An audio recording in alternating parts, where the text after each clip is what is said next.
Hi everybody, welcome to another Low on Health year-end review. This is kind of my besides gaming series of other things that I do besides gaming. This of course is going to be a rehash of my old article of the anime I watched in 2008. In which case, I mentioned before, I watched a bunch of anime. In 2008, I didn't watch as much as I did in 2007, but I just still kind of just cataloged what I watched and my thoughts on them and whatnot, and I just want to share those real quick with you for those who are moderately interested. For those who aren't, just look at the bottom in the info right there and just look at the breakdown. Okay, moving on here. My anime of the year, ironically, is Welcome to NHK. In which case, as I mentioned before, granted it didn't come out in 2007, but what I do is whatever I watch that year, I categorize in that year. I don't care if it was a decade old or 2 decades old or if it came out that year. It's all up for grabs. So Welcome to NHK, I loved immensely. Basically, I was really surprised how ADV had marketed this in the US. It was kind of more of a fan service, stupid, tongue-in-cheek, like, comedy thing. But then once I actually watched it, I realized Welcome to NHK was actually very depressing and very just sad. Like, it's just a very kind of slice of life, just very depressing anime, and I just love that so much.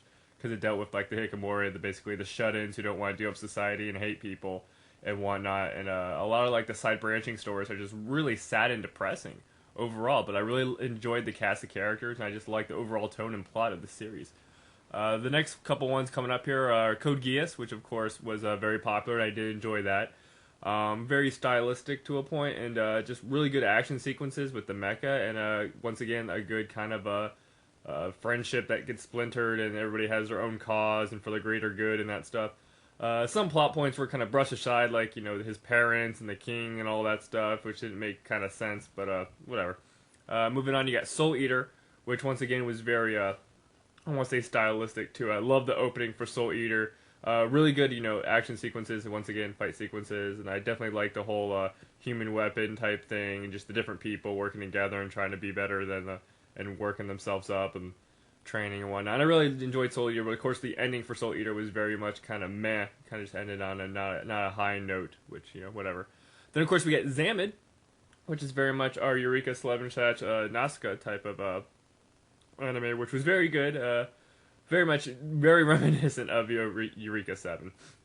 But very much enjoyed it. Once again, a really great opening for Xam'd. It was one of those first series that came out in the PS3. They actually had it on the network there, so you could watch it in high def and everything. It was just really cool, and I really much enjoyed it.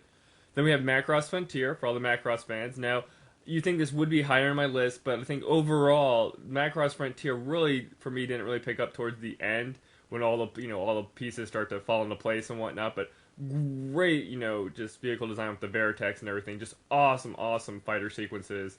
And of course, the very last episode of Macross Fronter is always on my hard drive, and I watch it every now and then. Like, once you start watching it, you can't stop, because it's just like one awesome long music video that's just awesome and epic, and I just love the Macross Fronter ending, the very last episode. And the series overall was good, and I definitely have to recommend it to any Macross fan. I mean, if you haven't watched this, then shame on you. I mean, this came out in, like, you know, 2008.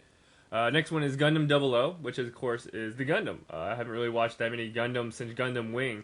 And Gundam 00 was kind of the one where people had mentioned each Gundam has its own little unique abilities. You basically don't have one main character and that's it. And then, you know, it's kind of bland.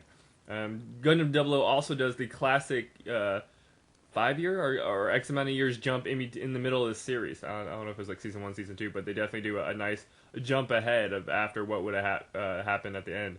Which I always like to have time jumps in any anime or anything, really. Time jumps are great, but that was cool. I like Gundam 00. And then, of course, we have the whole Bleach and Naruto. I always just categorize those two together because I do watch them. They're kind of my guilty pleasure.